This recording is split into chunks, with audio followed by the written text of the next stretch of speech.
Hey guys, Ron here, and a month ago I reviewed some of the Fakemon that you guys submitted to me on Twitter. The reception was way more positive than I ever imagined. I was super honest about my opinions and tried my darn best to give some helpful critiques so that my fellow Fakemon artists could grow. And they wholeheartedly received those critiques with gratitude and honor, even when I was wrong, because they knew that my opinions came from a place of love. I was incredibly proud of how polite you guys were, and since I received hundreds of submissions, I barely scratched the surface. So I'm going to look through more of these submissions and try my best to think of what can make these designs a bit better, or outline why some of these designs are already amazing. Let me know if you enjoyed this enough to make part 3, and make sure to subscribe and follow me on Twitter, where I will make another post in the future for you guys to reply with your own Fakemon. But that's only if this video is well received like it was last time. Okay, let's begin with Seriously Not designs. I mean, they're both like rodents. I don't know if that's a coincidence because I don't think they're related. But straight up, Sugimori style is perfect here. Oh my god. Like, literally flawless in terms of how this looks official.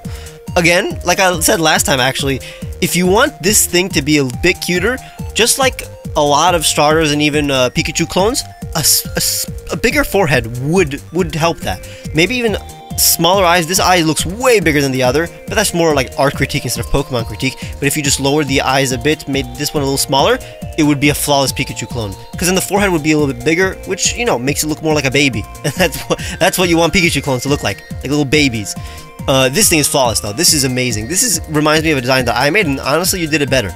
Even the eyes were similar to the eyes that I made. Wow, the silhouette is perfect, the color scheme is perfect, I can understand the concept. This is flawless. Right amount of detail you see, there's no like small element, like the hands aren't small, the nose isn't small, everything is, the patterns aren't too small, like little dots, no, they're big enough to notice. And again, whenever I'm giving you guys these critiques, there's always exceptions. Whenever I say something isn't done like the way Pokemon would do it, there's always exceptions in the way Pokemon does it. But that's the thing, they are exceptions. When I say most Pokemon don't have tiny details, there are some, but a lot of times that's kind of the point of their concept. Whenever there's an exception, that's the point of the concept, like a legendary. Legendaries look more complicated than the average Pokemon, but that's kind of the point. Or Ultra Beasts, which are technically legendaries too. They're supposed to break the whole philosophy where Pokemon are supposed to be a balance of cute and intimidating, because some Ultra Beasts are just crazy creepy, while the average Pokemon, even the creepy ones, have something likable about them, or something appealing about them, to make them look like friends. But again, there are exceptions. So I don't want anybody in the comment section saying, you said this thing, but here's an example of Pokemon that is an exception to that. Yes, there are exceptions, but the exceptions are always conscious. They're not by mistake. If you're doing something on purpose, if you're doing exception on purpose and it's part of the concept, it's totally fine. But I want to make sure those odd designs are intentional. Wow, you see, Ryoma art. I've seen your stuff before. You're amazing at what you do.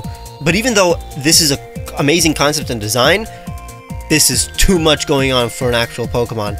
Like even Dragapult, which has 2 Dreepies on it, and they aren't inside complicated, chambers. They're very simple. And each little ant has a completely different expression, that's how you do it. But it's just, I don't know what to focus on here. It's also way too symmetrical. Sometimes I do that too, but it's a problem. Most official Pokemon art, they're looking to the side, or 2/3, like this, like how my face is looking right now. It's never a complete profile unless the Pokemon is supposed to be standoffish, and it's never just directly in your face. Sometimes they're looking at the camera like this, only sometimes though, but they're never just straight up looking at the camera like this. And that would help make this design look less complicated actually. If one hand was obscured, so you don't see at least one of the ants, and then one hand was outstretched, you need a more dynamic pose for that. But the concept is cool. I would see this little pattern, again, you want the pattern to be noticeable, I would make the pattern a bit just bigger, and also this X, I would make a little bit bigger. But all the other patterns are fine. I would take out this. See, there's too many details. I would take out these 2 armor plates. But the head has a good amount of detail. Great color scheme though. This one I love. This could be a starter. If we wanted a grass fighting frog starter, this is amazing. I would make the cape slightly less complicated, because it does also make it look more like a dark type, because it looks very creepy, which is cool. Just tone it down a bit, and it's literally a perfect starter design. And when you have a perfect starter design, you know you're a great Pokemon, Fakemon artist, because everything else is flawless. And again, a little too symmetrical. I just realized both of these are just facing the camera. This one works a bit more because you see you have an asymmetrical vine here, and the hat is also asymmetrical, so it helps. While this one every single body part has a parallel on the other side. This is a really good design. Art with Alfred's design here. This is a nice dynamic pose, although the silhouette isn't perfect. I think, you see how the hands are down? I would stretch out the arms a bit more too. It just would make it even more dynamic, but everything else is perfect. The only problem here, it is a bit too humanoid for a Pokemon, honestly. Like, if the hands were not webbed, I would have assumed this was a human. But the amount of detail, like the patterns are perfect. Perfect sizes for a Pokemon. Like, every element, the proportions of all the details on the head and even this crest, this hair, is well proportioned. Honestly, just I would have made the legs a bit shorter. A lot of frog designs today. But personality-wise and honestly, every single detail itself is perfect. It's more just the proportions of the legs compared to the body. But I could be wrong. Okay, Spooky Kitty's designs, this is going to be hard to critique because you do a lot of things correctly and it's just an appealing design, but there are a lot of tiny things that, you know, need some improvement. Not artistically, because you're clearly a great artist. More just when it comes to trying to make this look more like a official Pokemon. I don't know if you're inspired by like Vivzy Pop or any art style like hers, but personally I don't think that works for Pokemon. But I'll give you the benefit of the doubt and say that, yeah, no, this is just your original art style, which is cool. The color scheme is great. It's just that there's too much going on, and not in the amount of elements, but that every element is a completely different kind of pattern or design. You got the X eyes, you got the 3 dots, you got the wavy pattern, but then you get this circular patterns. You got a corporeal tail, but then you got like a wispy, ghostly hair thing. And then you got the tufts of hairs that are also a completely different shape. But like, all of these things individually are totally fine. But I think the problem is more accentuated in the evolved form. Although the evolved form, the color scheme wise, is better. Even though just adding this does help differentiate each part. All these wisps, and now it's more like Lynx-like. And I think adding this darker half of the head helps. But honestly, you see this hat, this witch hat, it literally just looks like a witch hat. It doesn't look like it's part of the body. It looks like it's just wearing a witch hat. You see like how you have the brim of the hat? What is that on its body? What is that? Like Murkrow, you can see that it's like attached to its head because there's no division. Here, it's hidden, so I don't know. It looks like it literally is just wearing a hat on top of its head instead of it being part of the body. I would also say that the evolution of concept is very much the same exact thing. When it evolves, it's the same exact concept. And when Pokemon evolve, yes, they get older. So this is an older version of the other one, which is cool. But the concept is literally the same. This is a cat with a witch hat with wispy elements, and then it evolves into a cat with a witch hat with wispy elements, and all that is added is the tufts on the ear and then the pattern on the tail and then the hand. But it's just extra patterns instead of an entire even new shape. Even the dots are the exact same shape. You have one extra dot, but that doesn't add to the concept. But yeah, when you evolve your Pokemon, try to make the Pokemon a continuation or evolution of the concept as well, not just the design. And even here, the design, it's very similar to the pre-evolution. But as an artist, you're really good. And your sprite art is very successful too. A little too flat on the bottom. Try to make this not just a straight line here. But I like the proportions of this pixel art. Okay, we got Dark and Windy. So Dark and Windy, one of the best at mimicking Sugimori style, especially in terms of line art and how he does his highlights and shadows. Your shadows, you know how, I mean, Dark and Windy knows this, how the shadows, there's a nice transition between the shadow and the non-shadowy part. Lately, you've been doing way smaller of a transitional line on your shadows than I've seen in official art. Yes, they may have been getting smaller, but sometimes they're even still big. This is a little too small in my opinion. There should be more of a transition between the dark and light. I'm only saying this to Dark and Windy specifically because Dark and Windy is already so good at Sugimori style that it's weird that he hasn't perfected that part. But when it comes to design though, I've noticed also Dark and Windy that your heads are too small. A lot of them have these human proportions when it comes to like small head. Like humans don't have cartoony big heads. In real life they have small heads, and a lot of your designs have that. The fine line. Even this is slightly better because it's more of a flowy design. And honestly, the silhouette is perfect here. And I love your gradient is done well. But yeah, bigger head. There are not many Pokemon with heads this small compared to their body. Same here, like bigger forehead. It looks microcephalic basically. But like the portions of the nose is pretty good. See this pattern? Bigger. It's almost like an afterthought. Like look how close the eyebrow pattern is to to the top of the head. Like, look at all these designs of fully evolved starter Pokemon. The ones whose eyes are closest to their heads are the ones who are looking up, like Typhlosion, Charizard. But then you see Blaziken is looking down. You need a big forehead, so it doesn't look like dude has a small head. See, look at this. The ones that have smaller distance between the eyes and their head are the ones that look dangerous, the ones that look like they're not as intelligent as the other ones. Well, compare that, you know, to the intelligent ones. Look how big his forehead is. The ones that look cute, look how big this baby forehead is. See, look how big Inteleon's head is, because he's supposed to be intelligent. But it's okay if you're looking up, because that's how perspective works. But this design, it's not looking up or down, it's pretty level. Okay, we got some Barbie designs. If you don't know, Barbie Elite 4 made the final art of my Asone map. Honestly, not really any flaw. Too many colors here, maybe.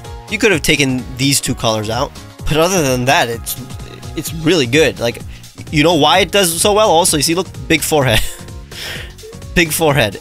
Again, I don't want you guys to exaggerate your foreheads, and I'm not saying that foreheads are the reason people like Pokemon, but it's just a small thing that I noticed that helps. Like, whenever I make a design, I always like end up making a small forehead, and I'm like, what does this Pokemon need? And then I extend the forehead, and like, it just looks more appealing.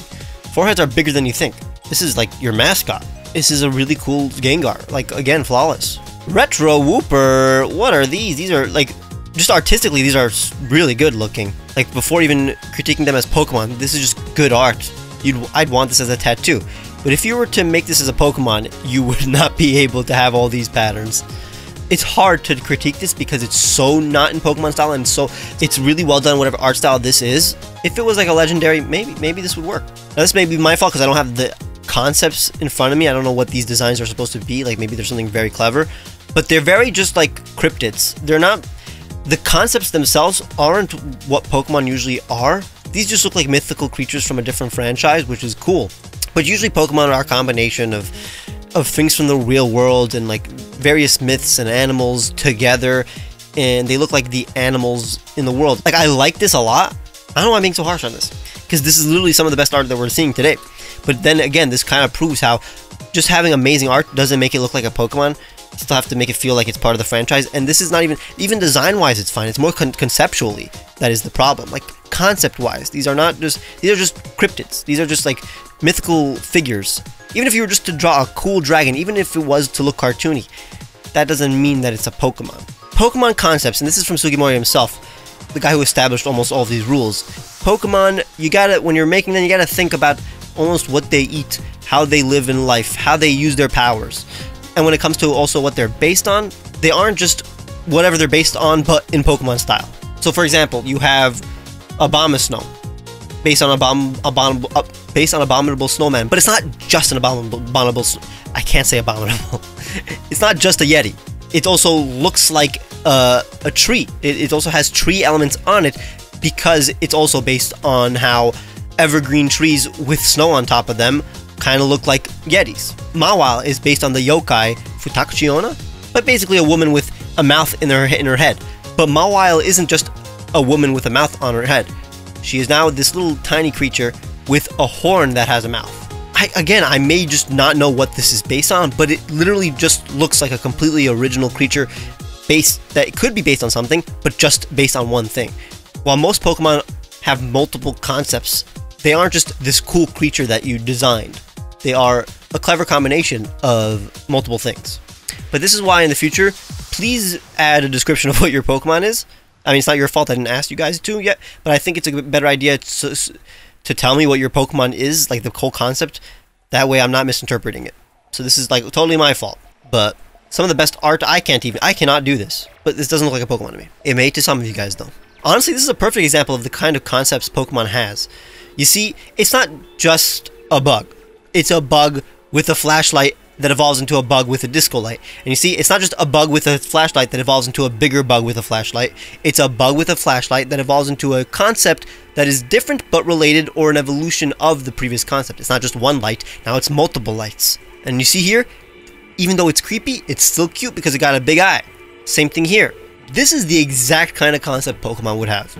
And you see here, the clothing elements aren't just it looks like it's part of the body, but it's not just elements that look like clothes. It literally looks like a, you know, disco clothes. It looks like 70s clothes, something that a guy would in the 70s would wear to the club.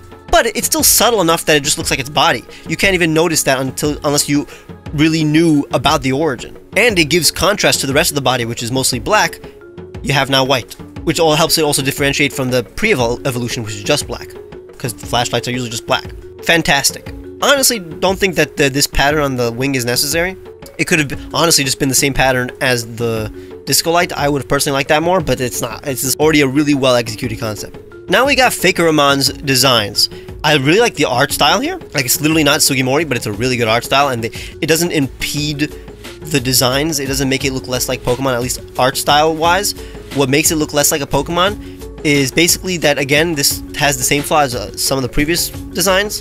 There are exceptions. There are some Pokemon that are just one concept, but this literally just looks like a yokai, but you just drew it. For example, Dusclops is based on either of these two yokai, but he's not literally just the yokai drawn in Pokemon style. He's not literally just a lamp with a face. He's not literally just a Cyclops dude. The stripes allude to its lantern inspiration, but it's not literally a lantern with an eye, just like the original concept. So I would try to make this look more like a creature that could roam the world, instead of just a scary mythical ghost that exists in fiction. While this fantastic Ice Mammoth, eyes are too small. Make the eyes bigger. But again, this is a good space between the eye and the forehead, so when you make the eyes bigger, don't let it come closer to the forehead. Make it go down. But if you do want to make a Pokemon that is just a simple creature, you gotta at least give them the proportions of a Pokemon. Like Rattata is literally just a rat. And again, a lot of these exceptions are from Generation 1. That's when the design philosophies weren't concrete. But when it's just a rat, you gotta make the, you gotta make the head big. You gotta make it have these cartoony proportions like Pokemon, big foreheads, big eyes, or small if you want to make it look a little dumb. But don't just take a thing that exists in real life and just draw it in a cartoony style and think that it's Pokemon. The only way to even do that is that if it's a pre-evolved form and it's drawn exactly in a Pokemon style. But then again, drawing in Sugimori style is a crutch. It should look like a Pokemon before it already is in the official art style. Now, Sparks Pokemon. This is great. The line art is a little too messy for Sugimori style. I'm only just saying that because it already does look like you're already doing a good job at Sugimori style, but I think this is a little too messy when it comes to the line art. But it's very close. Like, this is way closer. Color schemes are fantastic for both of these, and they both really do look like Pokemon. Maybe a little bit with a little too much going on. Like, honestly, this Pinecone ear was not necessary, and made these legs a bit shorter. I get that the concept that this is probably like a maned wolf or something. This is supposed to have long legs, but sometimes we try to exaggerate to prove a point, to make the concept a little bit more explicit, but then it just looks too exaggerated. But the shapes are really Pokemon-like. Like, the details aren't too small. The details are perfect size. The perspective of this tree may be a bit off. I don't know. But color scheme-wise, this is amazing. I love it. Same thing with this. I love the color schemes of both of these. Honestly, perfect man. This is a really good Pokemon. I love this a lot. It's looking straight at the camera, but it's a little fine because, again, it's not at all symmetrical. Now, Falco-Shawn is one of the best when it comes to making Pokemon that look exactly like Pokemon when it comes to their proportions without even doing Sugimori style. Like, this is not even digital art. This is literally just pen on paper. But it still has the proportions of a Pokemon. Honestly, yeah, this is perfect amount of detail and perfect proportions for a Pokemon. The eye is very close to the forehead, but that's because he has huge eyes and because it's a turtle. Turtles do not have big foreheads. So this looks less intelligent because it's like just this dopey turtle dude. So it's fine for it to not have a big forehead because it's also not supposed to look like something that you want to approach. It looks like, like it could bite you. So a smaller forehead makes it look more dangerous. But while this proportion-wise is amazing, it's perfect. A little too much detail. And not just too many patterns. The patterns are actually perfect amount of these dark spots, but too many like edges, too many lines here. If this was just one of your designs that did this, I wouldn't be critical, but I've noticed, Falco-Shawn, that even though your philosophy is perfect, you do have too many lines on your details. Like even Turtonator, which is similar concept, so I mean based on the same thing. You see how there aren't that many lines. It's literally just like there's only 1, 2, 3, 4, 5, 6, 7, 8 points. Well, this has, 1, 2, 3, 4, 5, 6, 7, 8, 9, 10, 11, 12, 13, 14, 15, 16, and then more that I can't even see when it comes to points. It's unnecessarily complicated. It's more like the real world, which is fine. So that's why I'm being a little harsh, because it's already so close to being a Pokemon. There are things that give away the fact that it's a Fakemon. This shell would be a bit more refined, in my opinion, if it was a real Pokemon. See, even the tongue, you added points on the tongue. Like, it's like you try to add too much details to make it look like a real animal, because that's how real animals are, but then you lose some of what make Pokemon just these very refined designs. Like, I'm literally only saying this because Falco Sean's other designs are like this, and he's always so close to making these look like perfect Fakemon that I'm bringing it up. I'm sorry for calling you out, but I'm only doing it because I think you're one of the best. Look at this. This has the proportions of Pokemon. You're so good at that. But this is too many patterns. Too many patterns. Like, you see this family? This design would have been the final evolution if this was a real Pokemon. But then you stepped it up. This looks like a Mega Evolution. Like, your concepts and executions are perfect, but you always just overdo it a bit. You're so good at what you do, but you gotta tone it down a little bit, because these proportions are perfect, and it's just a shame that it's just sometimes a little too much. Like, look at this. He even makes these concept art sheets. These look official. But see, this is the pre-evolution, so it has the perfect amount of detail, I think, for a final evolution, but then you made the actual final evolution, which honestly doesn't have too much detail. And it's not that there's too many patterns, it's also that there's also multiple different kinds of patterns. But I think you did a good job of, like, the amount of detail for the rest. So detail-wise, this is better than some of the others. But you see what I mean when it comes. Like, I think everybody here can look at these proportion-wise and say, wow, this is the exact kind of proportions that Pokemon does. Other Fakemon would kill to know how to do these kinds of proportions, even me. But then there's just too much, too many things, too many different kinds of patterns, too many different kinds of elements. Like, it's okay if it was the same elements sometimes around, but it's always like so many different kinds of patterns and elements. So just consider that, because you're clearly passionate about these. You made so many. And now I see, looking back, this is less. This has less of that. This is honestly better compared to some of those in terms of how much detail it has. But amazing job, Falco Sean. Now we have Geek Adventures designs here, and they're clearly great artists and very imaginative, and honestly I would love to see these kind of designs in like a fantasy story or something. But proportionally, they are not what Pokemon usually look like. This one's close, but it looks like none of these have visible mouths, which is, I mean, it could be an artistic choice, it's fine. There are some Pokemon like that. Honestly, this looks a bit too mechanical. Like, I don't know if this is a bear inside a suit of wood, and I assume it is, or is it just a wooden bear? And there's a little too much detail. Like, this is far from Pokemon art style, and a little too much empty space here. It's just too many things too. It's like you have roots, you got vines, you got different kinds of bark, different colors barks, you got wispy grass here, but then you got like thicker grass here. You can't have two different kinds of barks, two different kinds of roots and shoots. You can't have two different kinds of leaves. You can have some roots and some leaves, or some vines and some bark. You can't have 5 different kinds of things and multiple different kinds of things of those kind of things. You have just so many different materials. Pokemon do not have... I don't know any Pokemon that has more than like 3 different kinds of materials. Like, maybe I'll have feather, some metal, and a beak. Like, even a legendary Pokemon. What's a legendary Pokemon? You got Suicune. You got only 3 different kinds of elements on it. You got the body, which is probably furry. You got the crystal, which is a different material.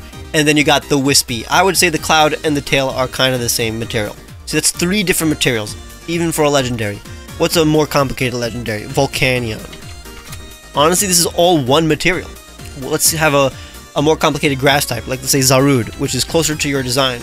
Literally only 2 materials. You got the roots, and you got the furry body. So when designing your Fakemon, you want to decide on 3 materials tops. You can have 4, again, there are exceptions to everything. But you got bark, roots, vines, this other kind of bark, also different colored bark here too. You got thicker trees, thicker grass, and then wispier grass, like ghostly grass even. I mean, this is arcane type, so I'm assuming this is not even Pokemon technically.